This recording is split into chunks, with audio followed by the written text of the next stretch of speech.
This conference will now be recorded. Good morning, everybody. My name's Helen Phillips. I'm the Business Services Officer for TPAS, and I'll be your host today for the Complaints Handling Code webinar. Dave Simmons and John Goodwin from the Housing Ombudsman will take you through the presentation. Thank you so much to both of them for delivering this webinar for us today. Just a couple of housekeeping rules. If I can ask you all to keep your microphones muted whilst the presentation is being presented, as it does create a lot of background noise and it can be quite distracting for other people.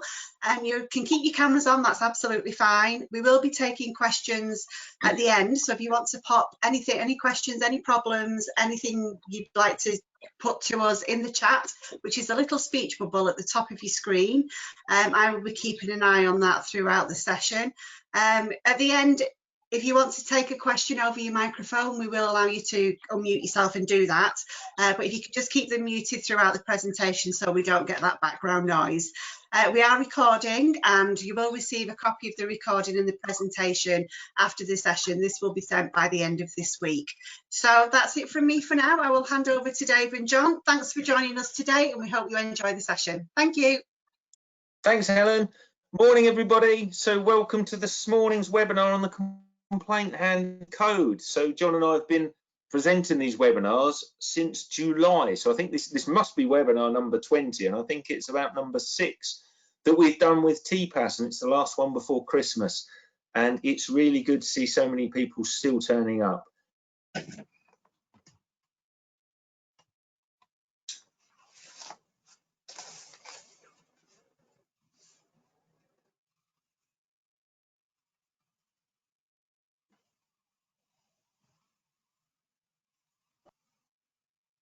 Dave, I can't hear you. Can't hear you, Dave. Can you hear? Did you hear any of that? We didn't hear any of that, Dave, but we can hear you now. I will start again. That was a good break. We had a good morning. I think that's it. I couldn't take my microphone. I couldn't turn my microphone on. Okay, it's on. Let's leave it on.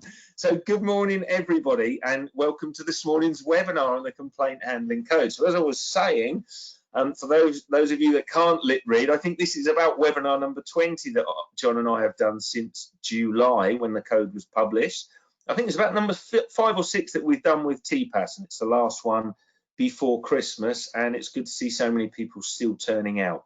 I will briefly introduce myself. I'm Dave Simmons. I'm Sector Development Lead at the Housing Ombudsman Service, and in my role, I'm responsible for promoting best practice in complaint handling and dispute resolution, and most of that work I do through the delivery of workshops and webinars to both residents and landlords. And as usual, I'm with my friend and colleague John. I'll just pass you over to introduce himself.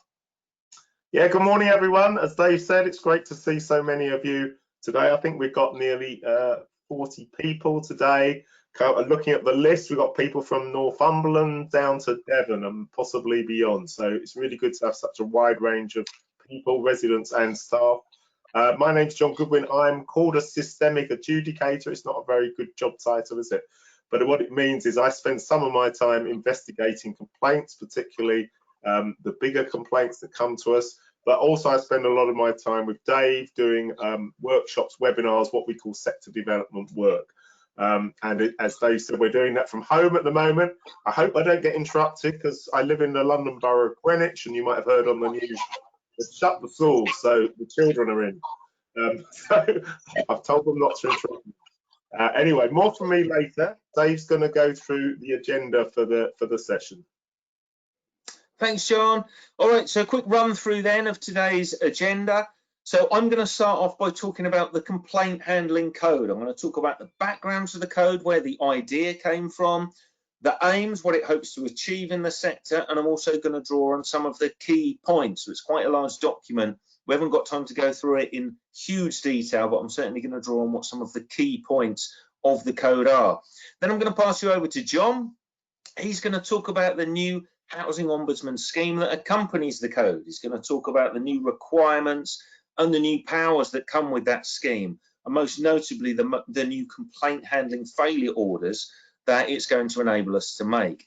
I'm then going to run through the implementation and timings of both the code and the scheme. and then John is just going to talk about the white paper, which, as I'm sure you're all aware, came out on the 17th of November. We should have plenty of time at the end for questions and answers. If any questions come to mind whilst John and I are in the process of talking, please feed them into the chat function and we'll pick those up when we finish talking. Alternatively, Helen will be able to enable your microphones and you can ask us directly if you would prefer, whatever you feel comfortable with. All right, so that's the run of play for today. So if we could have the first slide up, please, Helen. Okay, so let's talk about the background. So where did the concept for a complaint handling code come from? And we need look no further than the Green Paper, which, as you know, was the top to bottom review of social housing that took place following the tragic events at Grenfell. Now, that was 5 chapters, 1 chapter of which was dedicated entirely to complaints handling. And within that chapter, it highlighted some of the concerns that residents had raised when it actually came to raising a complaint. And those are listed here. So let's go through them. So residents, first of all, said they found it difficult to raise a complaint. And this was closely linked to a lack of access. There weren't enough routes in to enable them to log a complaint. They were having to go to extraordinary lengths to get to speak to somebody or to have to get their complaint registered in the first place. This wasn't helped by general lack of information that was being made available about the process. This wasn't included in landlords' wider publications, and specifically, this information was often missing from landlords' websites. Residents also said they found the complaints procedures difficult to navigate. They simply didn't understand how to get from one stage to the next, and that includes how to get onto a third party, such as the Ombudsman service, for an independent, impartial review of their case. Now, none of this was helped by a lack of consistency in complaints procedures across the sector. There were 1-stage processes, 4-stage processes, and differing timeframes for responding in between. Residents said they felt it took too long. Ultimately, it was too long to hold their landlords to account from the start of the process when they registered a complaint to the end when they got some kind of justice. So we used to say we're still waiting for the white paper, the government's response, but that was published on the 17th of November. So John is going to talk you through some of the main points of that white paper in a slide that follows. All right, thank you, Helen. So when we're talking about the complaint handling code, it's also the background. It's also important to draw on the Ombudsman's experience here. So we've also experienced delays in landlords engaging with residents. We've seen them not providing good, fair, valid reasons for declining to accept and escalate complaints. We've also experienced delays in landlords engaging with us as well, most notably when it comes to providing us with that information we need to be able to undertake formal investigations. Quite often that information is delayed in being provided, or sometimes it's not provided at all. So the Ombudsman, we didn't have to wait for the white paper. We don't need a change in legislation. So the Ombudsman's response to all this was to come up with a complaint handling code for the sector. And it's important to point out that we came up with the code in consultation with the sector, and we were conscious that that should be an equal proportion, equal representation of both residents and landlords. So we put together this external working group, and as you can see, some of the organisations listed there who were involved are very much focused on residents, TPAS and Taro. There were some senior members of staff from a number of landlords on that external working group as well as some of our neutral partners in housing, Chartered Institute of Housing and Housemark. So we got the external working group together, came up with a concept of what the code should look like, what should be included, and then we came up with a draft internally. We put that back out to the external working group. We made a few more comments, we made a few more alterations, and the final version was published on our website on the 7th of July. So those 2 slides really give you an idea of where the idea for a code came from and the process we went through. Thank you, Helen. So we're going to look at the aims of the code then. So what's it hoping to achieve? So as it says there, we want to introduce a high quality complaint handling framework for the sector. The idea is it's to make things better for everybody. This isn't just for landlords either.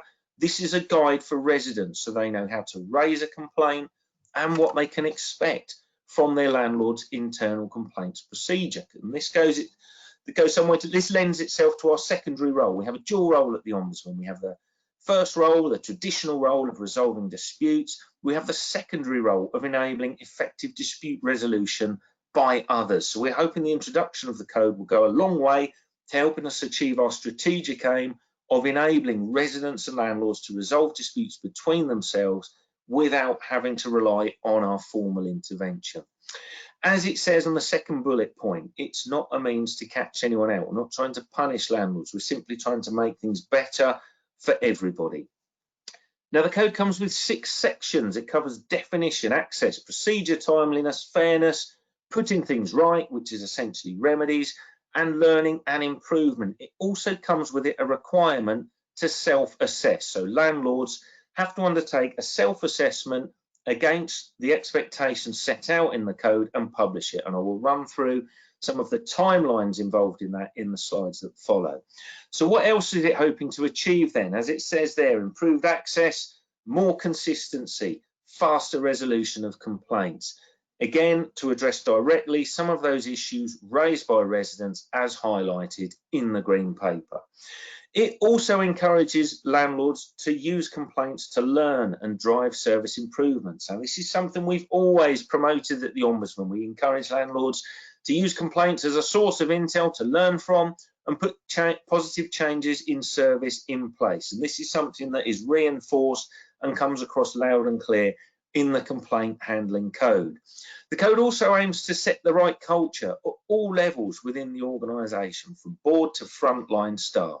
We encourage landlords to be open and accountable as opposed to partial and defensive when it comes to dealing with complaints. Now, having this positive complaint handling culture comes with it a number of benefits, not least improved resident-landlord relationships. And we are also hoping that the introduction of the code will enable landlords to deal with complaints in a more cost-effective, efficient manner as well.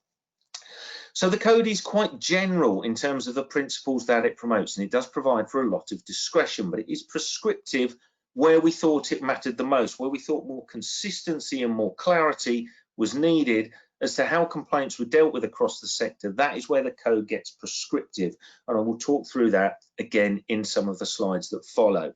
So finally, it's important to point out that the code differs from other best practice that's been out there in the sector. There's been a lot of best practice floating around over the years. This is different because it is a requirement for landlords to meet the expectations set out in the complaint handling code. Okay, thank you, Helen.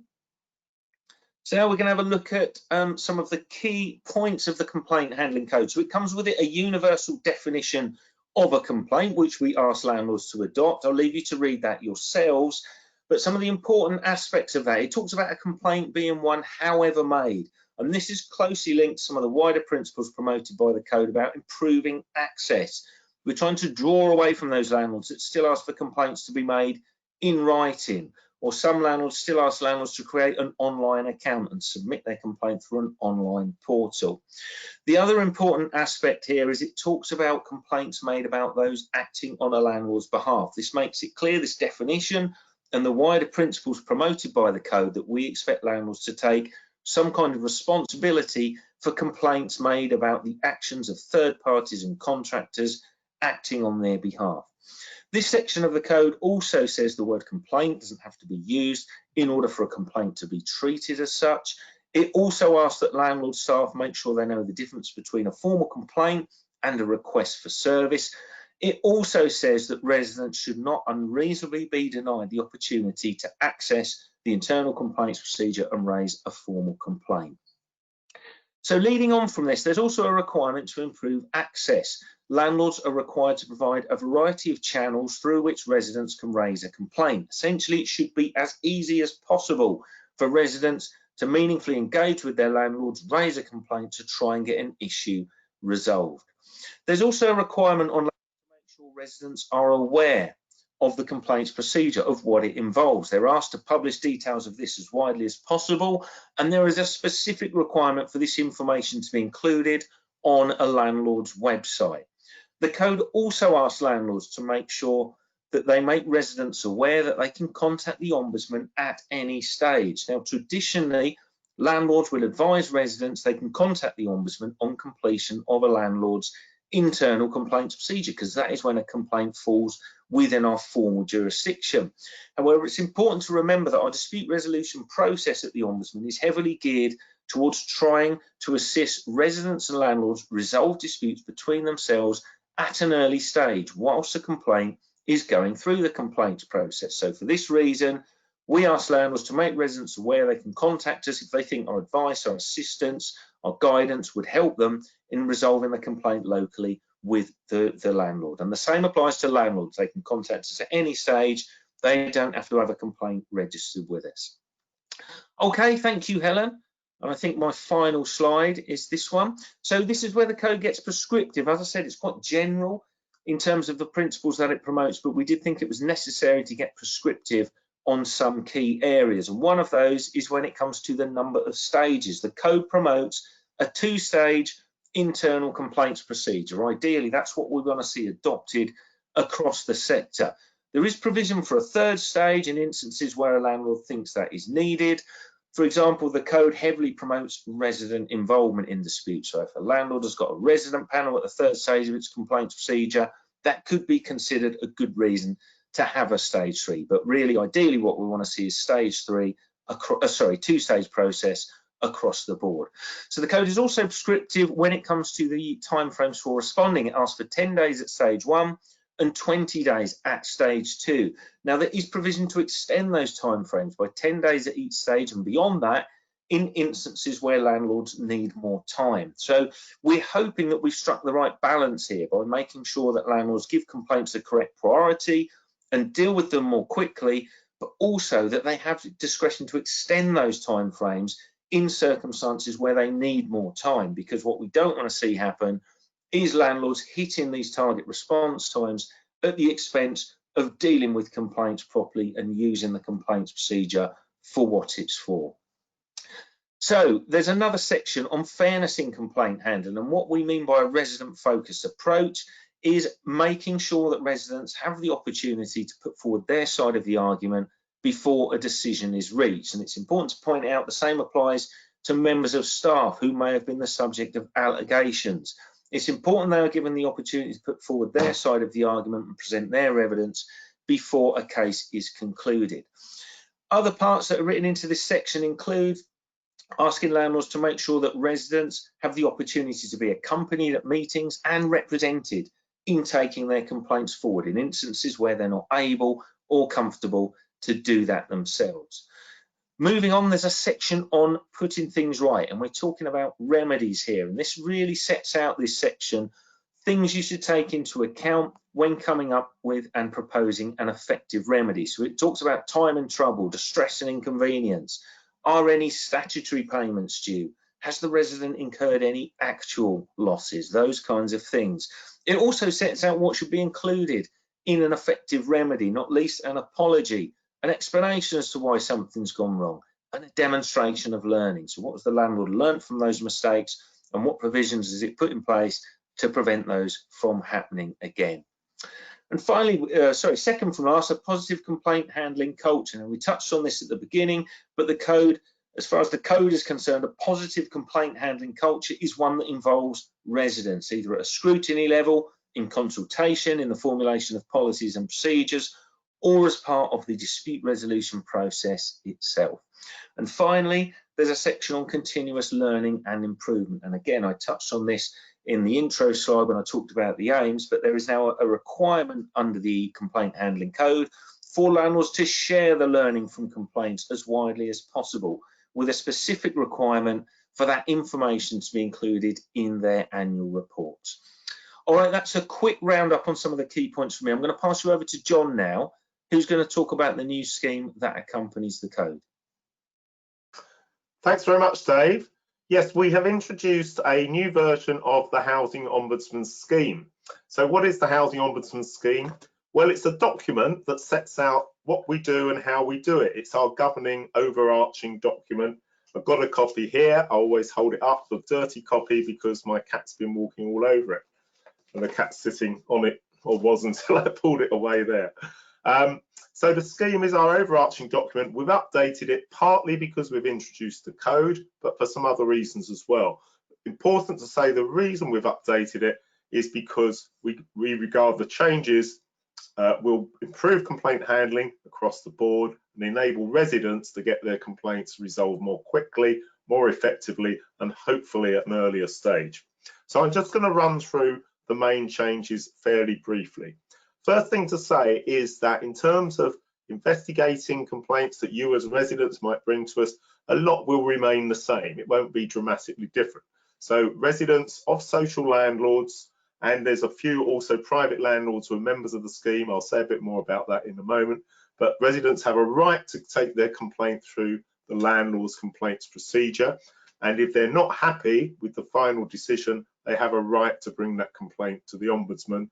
We will then investigate that complaint. So that process will remain the same. You probably won't notice any particular differences in how we do that. But we do have, there are some changes and we do have some new powers. So the first one is there's a new power for us to carry out what's a wider investigation if we think there's evidence of what we call a systemic failing. So that means something that's going wrong more widely across the landlords or the landlord services or a number of landlords. I'm going to say a bit more about that on a later slide, so I'll leave that for now. The other big change in the scheme is that it says that landlords are now expected to deal with complaints not just in line with the requirements of the scheme, which they've always had to, but also with the complaint handling code. So Dave's been outlining the requirements of the complaint handling code. That now becomes an obligation on the landlords that are members of the Ombudsman scheme. And finally, well, what happens if a landlord doesn't comply with those requirements? Well, we have a new power to issue what's called a complaint handling failure order to a landlord who we think is not complying with either the scheme or the code. So this particularly applies where you're taking a complaint through the complaints procedure and there's some obstacles, there's some delay or there's some problem in getting the landlord to deal with it. We will be able to free up that process, move things along by issuing a complaint handling failure order. I'm going to say a bit more about those orders on a later slide as well. So if we can move on, please, Helen. Thanks very much. So the Housing Ombudsman scheme, so it's a document, but it's also a scheme which landlords are required to be members of. So if you're a social landlord in England, that means generally a housing association or a council, you have to be a member of the Housing Ombudsman scheme. And we've got about 2,300 members at the moment. Private landlords don't have to be members, but they can join voluntarily if they wish to, and we've got about 70 private landlords, so a relatively small number. So the bulk of our membership are social landlords, over 2,000. Most of them, about 2,000 of them, are housing associations. The other 300 are local authorities. And the housing associations, as some of you will know, looking at the list of where you're from, range from very large ones, much larger than the biggest local authorities, down to really small ones like cooperatives, alms houses, some YMCAs, etc., providers of supported housing. I know we've got a provider of supported housing on the session today. So they're members of the scheme, and with that membership come conditions of membership. And we've updated those conditions. So the updates are the ones in italics on the screen. So I'm just going to run through the main ones. There's a requirement that the landlords establish and maintain a complaints procedure. So they must have a complaints procedure, but we've added in that that complaints procedure must be in accordance with any good practice recommended by us at the Ombudsman. So that means it must comply with the complaint handling code. There is an obligation, there's always been one, it's still there, for landlords to inform their residents of their right to bring their complaints to the Ombudsman. So we would expect that to be made clear in letters, in publications, tenant handbooks, but most importantly in the final decision letter of a complaint. When they send you a final response to your complaint, it should say, if you're not happy with this complaint, you can now go to the Ombudsman and this is how you do it. Next one is that landlords are required to publish their complaints procedure and make information about it easily accessible. That's always been there, but we've added on that where a landlord has a website, it should be on its website and it should be mentioned in any relevant correspondence with residents. So really what we're saying there is we expect landlords to be open and transparent about the existence of the complaints procedure, not to hide it away. We have sometimes had landlords in the past where it's very hard to find a copy of their complaints procedure on the website or elsewhere. There's a requirement on landlords to manage complaints, and we've added on here that managing of complaints should be in accordance with their published complaints procedure, or where that's not possible, within a reasonable timescale. So Dave has set out the timescales that we expect to be the maximums in the code. So we would expect those to be the maximum timescales within a complaints procedure. But we do realise that there are circumstances when it can take longer to investigate a particular complaint.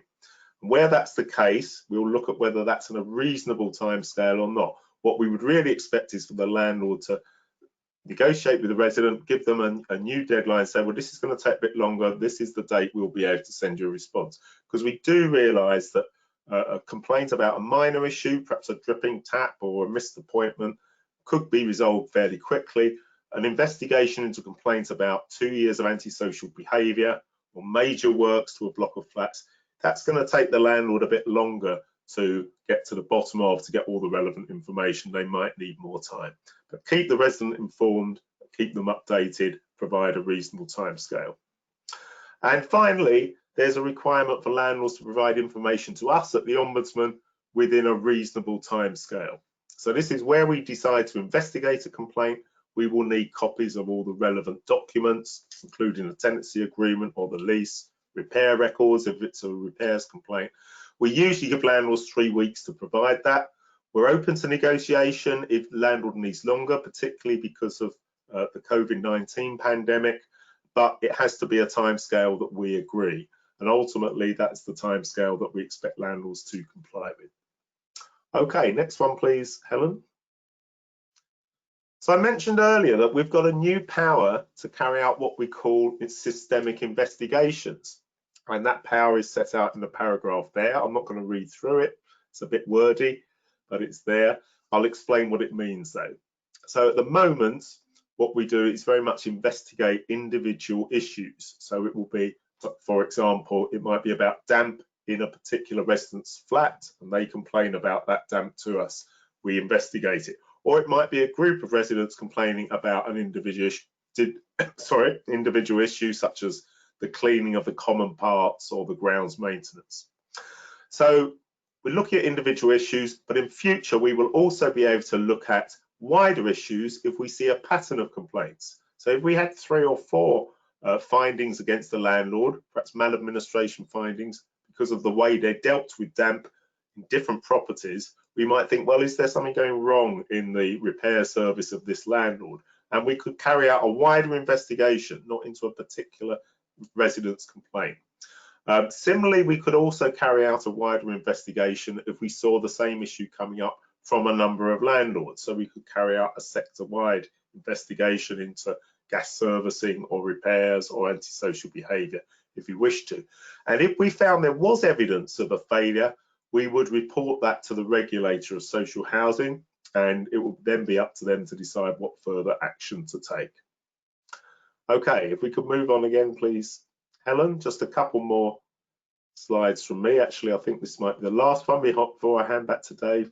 Complaint handling failure orders. So I mentioned earlier, if a landlord doesn't comply with the complaint handling code, the requirements that Dave outlined, or the requirements of the Housing Ombudsman scheme, we'll have a new power to issue what's called a complaint handling failure order. So what I should explain is we already issue orders when we investigate complaints, but they're retrospective. They're looking back at what went wrong, perhaps a year ago, could even be longer, when the resident was experiencing the disrepair or the antisocial behaviour. They then made a complaint through the landlord's procedure. It came to us, it awaited investigation, we investigate it, and we may say, no, the landlord handled this badly, therefore it must apologise, it must pay compensation. But we're talking about something that happened some time ago. The purpose of these new orders will enable us to intervene if something is going wrong at the time the complaint is going through the complaints procedure. So I've put some examples down here. For example, if we think a landlord isn't accepting a complaint within a reasonable time, or it's excluding it from its complaints procedure without good reason, then we can issue an order saying you must now accept this complaint by this date. Similarly, if we think the complaints procedure is inaccessible, it's not on the website, it's not clearly advertised, or the landlord isn't managing complaints In accordance with that procedure, we could issue a complaint handling failure order. One that comes up quite a lot is landlords failing to progress a complaint from one stage to the next of their complaints procedure within a reasonable timescale without good reason. So, we've had examples where complaints get stuck at stage one, maybe for 6 months, in some cases a year, and the residents saying, I want to escalate to the next stage, or I want to go to the Ombudsman, and the landlord doesn't escalate the complaint. So we would be able to intervene and tell them to escalate the complaint if we thought it was appropriate. Next one is if a landlord failed to tell the resident of their right to bring the complaint to the Ombudsman, wasn't mentioned in that final letter, we could issue an order. And finally, if landlords weren't providing the information to us within our deadline, which I say is usually 3 weeks, again, we can issue an order for them to do so. There's further guidance on those orders on the website if you want to look at it.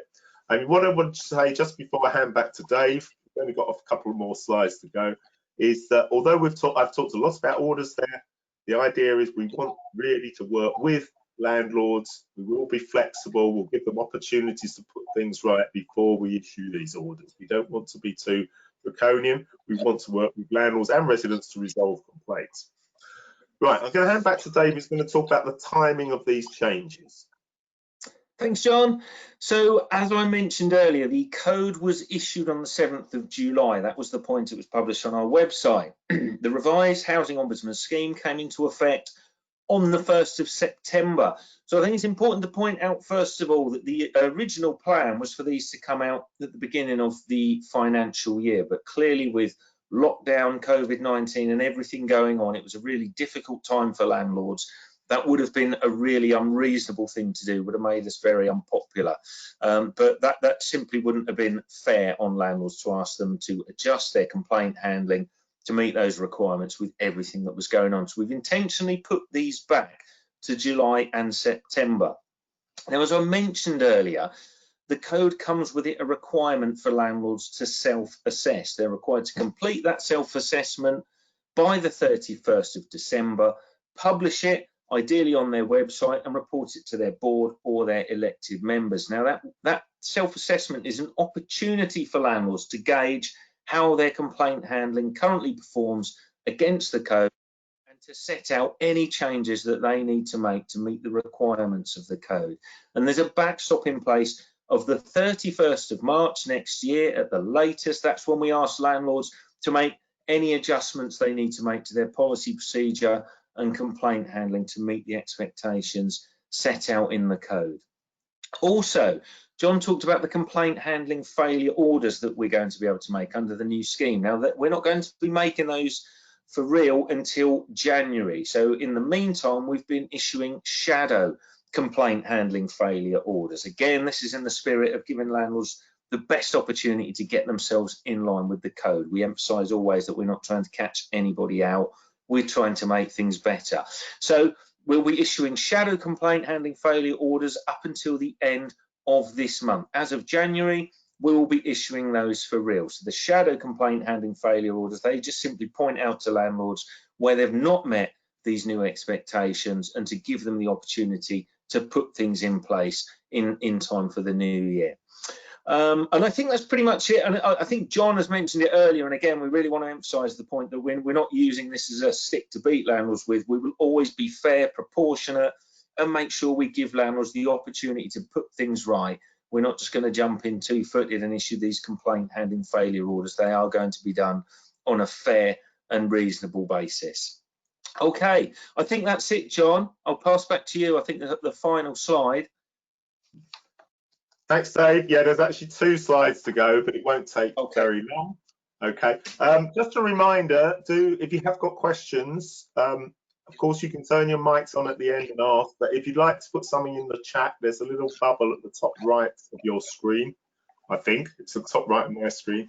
Click on that and you can put a question in the chat so that we've got time to prepare our answers. Otherwise, we'll just let you turn your mics on. Right, I want to say a little bit about the white paper because this is really important and it's very new. The social housing white paper was published on the 17th of November, so it's only a few weeks ago. Dave mentioned earlier, right at the beginning, was talking about the green paper that preceded white paper. And that followed on, as he said, from the tragic Grenfell fire, which was in 2017. Government brought out the green paper in 2018 as a response to that. And the issues that really the green paper covered was about residents being heard. You know, it was felt that residents weren't being heard at the time of Grenfell. They didn't know where to complain to. Their questions about the building and the construction weren't listened to. And obviously there were then the questions around building safety and the cladding. So what the government have done really is the issues around building safety and cladding are being dealt with in separate pieces of legislation. There's a building safety bill going through Parliament, and there's going to be a new building safety regulator. The issues around residents not being listened to and complaints are dealt with in this white paper, and that's why it's called the Charter for Social Housing Residents. So it's very much there as a charter for residents, what residents can expect to try and improve the standard of not just complaint handling, but the standard of the services that residents of social housing can expect. So I'm going to run through some of there's a lot in it, there's 75 pages you might want to look through, but I'll run through some of the key points that affect us and complaints and some of the other points that will affect you as residents. So the white paper says the government has already taken some of the steps. So these are things it doesn't need to do because it's already done them. The first one is it's already put in a proposal for the building safety bill to remove what's called the democratic filter. So this is the process where at the moment residents have to go to an MP, a councillor or a tenant panel before they bring the complaint to us. Or if they want to bring the complaint to us direct, they can, but they have to wait 8 weeks. There's this 8-week gap during which they can approach what's called a designated person, otherwise have to wait 8 weeks. That whole process, I don't really want to go into detail of it because it's about to be scrapped and it hasn't been very effective. Very few people use it, and when they do use it, it's simply used as a way of referring complaints onto us usually. So we support the fact that that should be scrapped so that residents can bring the complaints straight to us, as people do with other ombudsman services. It won't stop landlords still having tenants involved in their complaints process or tenants involved in scrutiny panels, etc. The white paper says that the government has already expanded the Housing Ombudsman service. It gave us extra funding in April, so we've been able to recruit extra staff, and we've been able to reduce our investigation times, which are down to around 5.5 months now, which isn't great, but Dave and I can tell you when we were at the Ombudsman 6 or 7 years ago, it was about over 12 months, sometimes 18 months. So we aim to now, we're about 5.5 months to investigate a complaint. We aim to get that down to about 3 months by March 2022. And the government has already increased our powers. I've set some of them out in the Housing Ombudsman scheme, and it supports the introduction of the complaint handling code. So proposals that are in the white paper for the future that it wants to put into legislation is it wants to strengthen the relationship between us at the Ombudsman and the regulator of social housing. We already work together, but we'll work much more closely together to make sure landlords deliver decent standards of services. We are going to in future have to publish our decisions, our investigation reports, and also publish annual reports about landlord performance. Now, the annual reports about landlord performance were actually published for the first time last week.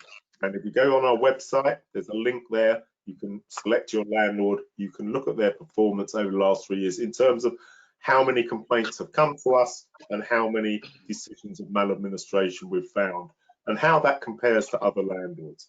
So it's the first time we've produced that data. It's been quite a big exercise for our data crunchers. There'll no doubt be some gremlins that need to be sorted out, some adjustments, but now it's something we're going to do annually in accord with being more transparent about what we do and how we do it. Also, we will be publishing all our investigation reports by March 2021. We're already some way down the road to doing that. The next change, quite a significant change, is that there will be a new access to information scheme for housing association residents. So housing association residents don't have aren't covered by the Freedom of Information Act. So other residents, such as local authority residents, can use the Freedom of Information Act to get information from their council. Because housing associations aren't classed as public bodies, that act doesn't apply to them. So to give those housing association residents equal rights, there will be a new access to information scheme for housing association residents, and we will be the body that checks compliance with that. And if a resident is unhappy with the response they get from their housing association, it will be us they come to with their appeal. And finally, on this slide, the government is going to run an awareness campaign around the country so that residents know their rights, know how complaints procedures work, and know how to bring complaints to the Ombudsman. So that's something we're not running that. That's the Ministry of Housing presumably will be running that, but I suspect we will be involved in that. Okay, the final slide, please, Helen. Thank you. So these are some of the other key points. Just wanted to mention the white paper, particularly for the residents with us today. Not specifically about the Ombudsman service, but ones that would affect you very much in the future. The white paper says it wants to introduce, the government wants to introduce tenant satisfaction measures.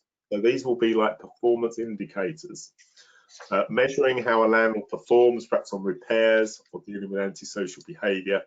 And the regulator of social housing will have a much strengthened role to check performance against those measures. So to check that a landlord is complying with the standards that are set.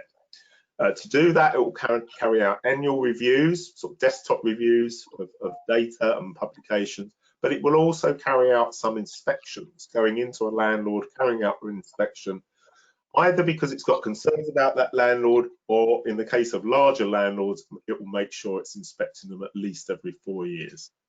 So in the past, up until now, the regulator really only gets involved if there's what's called a risk of serious detriment. So if there's a risk of a fire or an explosion because of gas safety not being complied with, the regulator would get involved. But it wouldn't get involved in day-to-day service standard issues. In future, it will. There's also a proposal in the white paper that there's a review of the Decent Home Standard.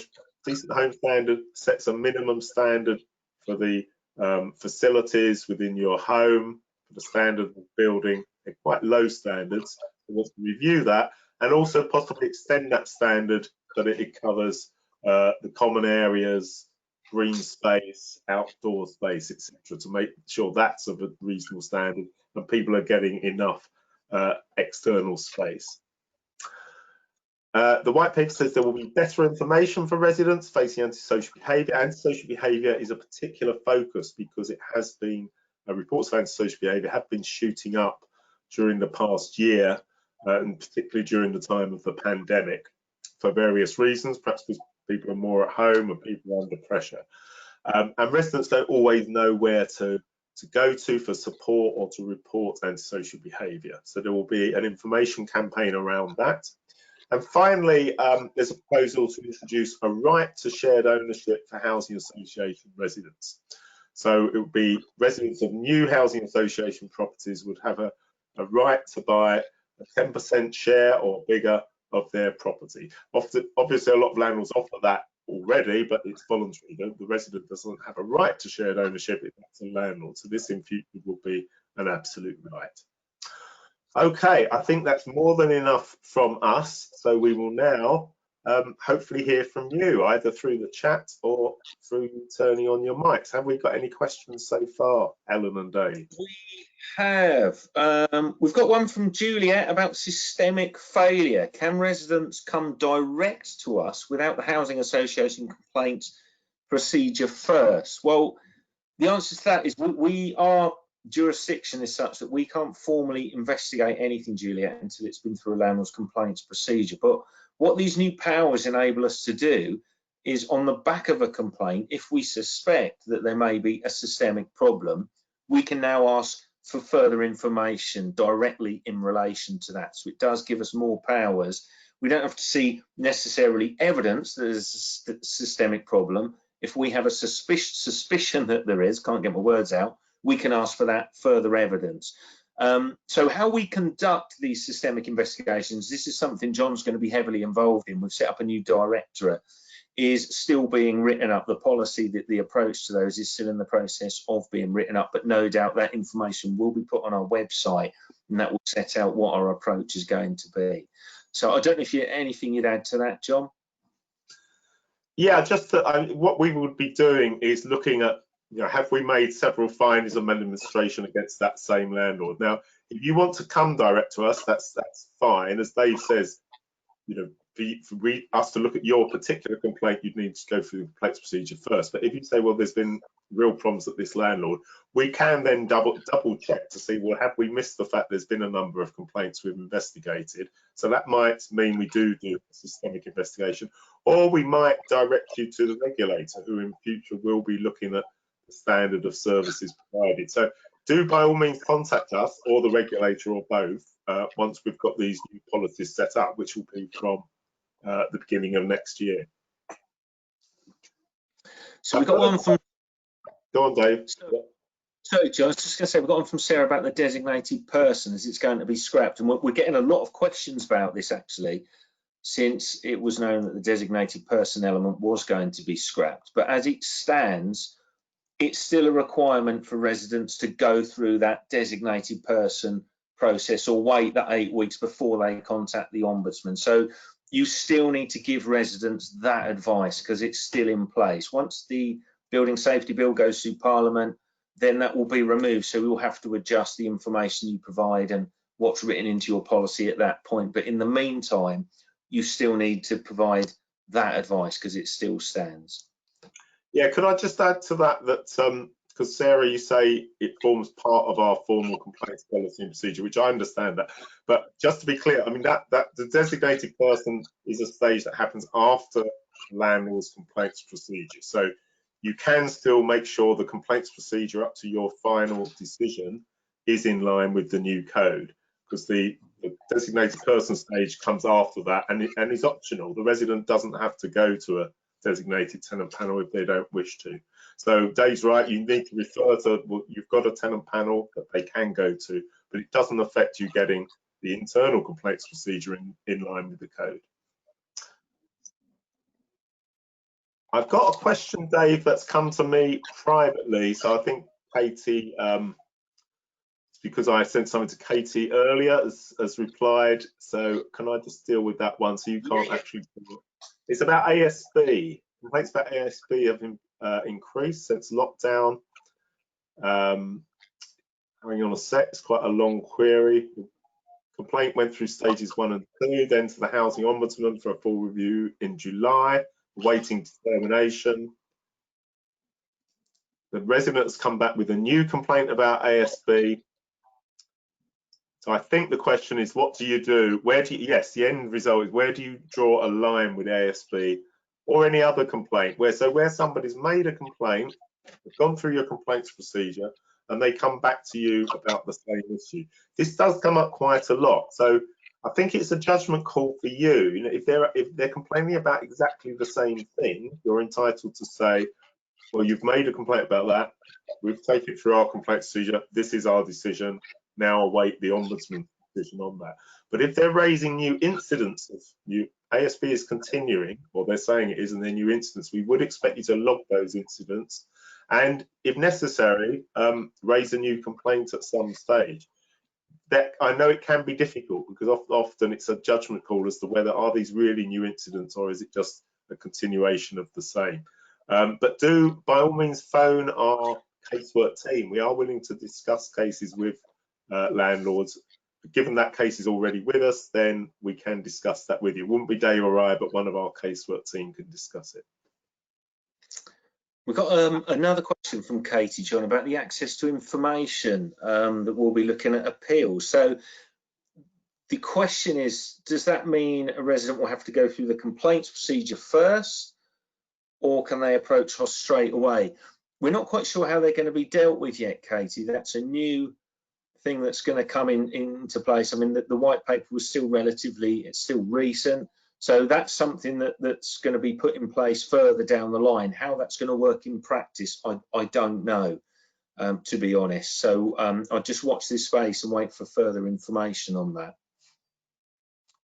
Yeah, there's no detail at all yet on that. but it won't be a question of going through a landlord's complaints procedure. This will be a separate process altogether, rather like if you're applying what's called a subject access request under the Data Protection Act. If you apply to your landlord to reveal information from your files, which you can do at the moment, there's a process for doing that. And if you're not happy, you go to the Information Commissioner. So there'll be a new process for doing for applying under freedom of information and then coming to us. It won't be connected to the internal complaints procedure. There is one just before that. Sorry, there's a couple of questions that have come direct to me. So can I just go through those with yourselves? Yeah. So what should residents do when their complaint is neither investigated nor understood, but a final response is given which does not cover what the complaint is about? The response gives remedies that are convenient to the landlord. Arrangements are said to be made for jobs completed nearly 6 months ago to be done. Well, they should come to us. I mean, once you've been through your landlord complaints procedure, if you're not happy, that's exactly what we were established for, to resolve unresolved disputes. So ideally, we want residents and landlords to resolve disputes between themselves.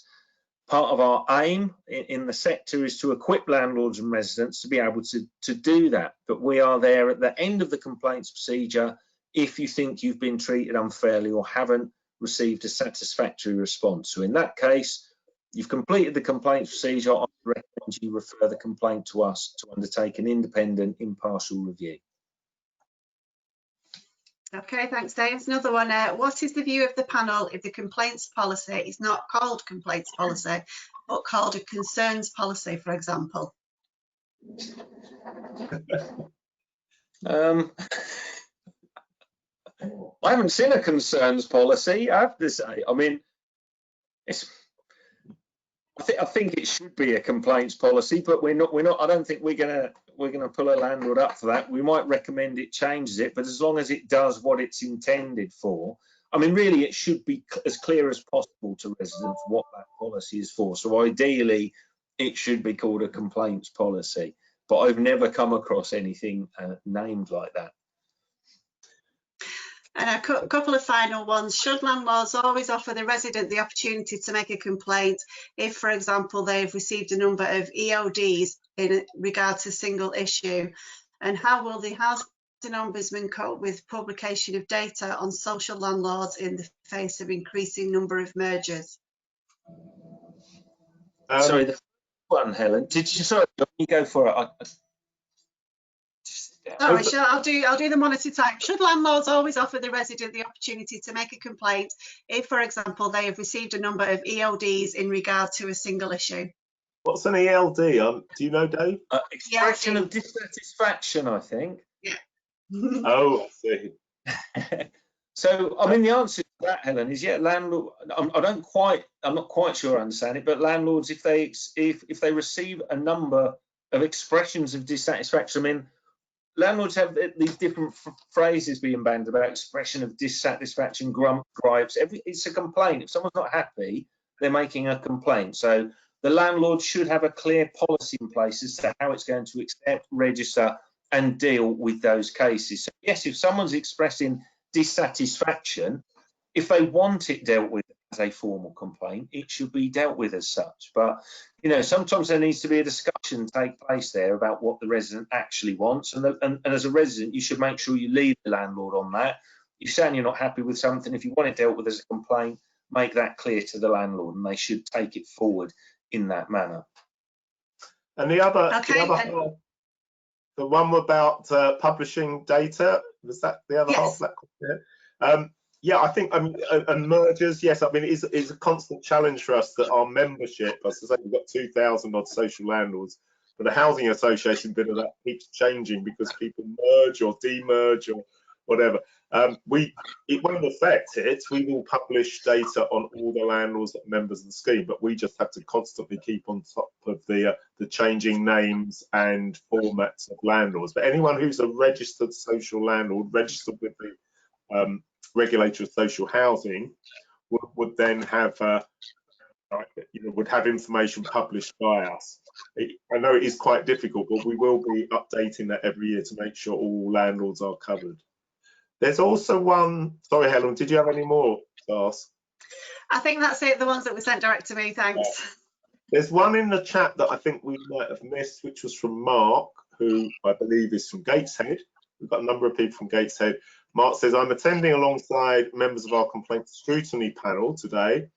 Our focus is going to be on including tenants in the review stage of our complaints process. We're interested to know if there is any best practice around this already in existence by any of today's attendees. If any of you succeeded in doing this, are you willing to show experience? So that's a really interesting question. So experience of involving tenants in the review stage of the complaints process. Some landlords do this. If any of you there do and want to share your views either in writing or turning your mic on with Mark, that would be great. I would imagine TPAS might also have information on best practice in this area, and it's also an area where Dave and I have ourselves done some internal workshops for landlords for their scrutiny panels. So if you want to get in touch with us, it might be something we can offer as well. I don't know if you know any more about that, Helen, if TPAS and any there may be some in our resource hub on the website, but I can check that out, and if there are any, I can send them on to people after the webinar. I'll have a look what we've got in there, and if there's anything in there, then I'll include it with the recording and the slides. And if anyone here has got anything to share, then contact Mark at Gateshead. I'm sure Helen. Yeah, or if you send them to me, then I can forward them on. That's absolutely fine. There's a question from Helen as well in the chat, John. I'll just pick that one up. It's about the publishing of the self-assessment. So obviously the deadline for that is looming. So John and I are getting a lot of questions around this at the moment. And Sarah, your question is, would you advise to upload the full document or a summary with a link?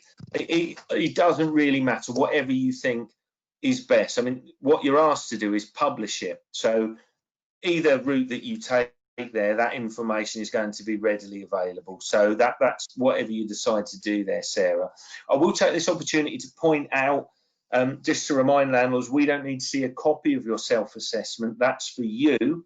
The reporting period you choose to look at, the amount of detail you want to go into is entirely down to you. This is an opportunity for you to assess how your complaint handling currently aligns and to set out what changes, if any, you need to make in order to get your complaint handling in line and when that is going to be done by. So I have a fear that we're going to be inundated with assessment, because I don't think we made that clear enough that we don't need landlords to send them to us. So I will just make that point here. Also, we're not going to chase up landlords to make sure they've undertaken the self-assessment. We expect them to, but we've got nearly 2,500 members, so logistically that's not possible. That's not something we could do. But we may ask to see a copy of that self-assessment if, for example, we're undertaking an investigation into a case from a particular landlord, and it's at that point, if they haven't undertaken a self-assessment, that we would hold them to account. There was an earlier question, I think we might have overlooked, from Juliet, who asks, do you think the white paper will encourage residents to make complaints without the fear of repercussions?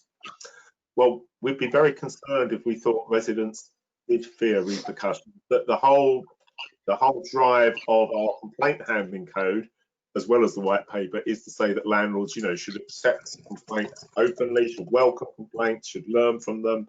The culture of the organisation should not see complaints as a negative thing, and we'd be very concerned if residents were fearing repercussions. So, if you do fear repercussions, let us know and we can discuss it with you.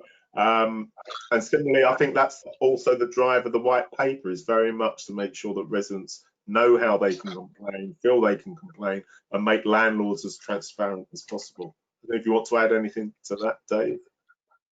No, I think the overall aim of the complaint handling code is to create positive cultures. So hopefully, when that takes effect, you shouldn't have any concerns about raising a complaint with your landlord about repercussions. But that is a concern that's been expressed to us at the Ombudsman before. But that certainly shouldn't be the case. And the overall aims of the complaint handling code should hopefully help create, as I said, these positive complaint handling cultures. And part of what we're trying to create behind that is better resident landlord relationships. If you deal with a complaint well and positively, you can make a relationship even better than it was in the first place. So that's really, you know, one of the key aims of the code. I think that's all the questions in the chat. Have you had any more, Helen, or does anyone want to? No, no more to me. So if anybody's got anything, if you want to pop it in the chat, or if you do want to unmute yourself, then you can do so and ask a question over the microphone.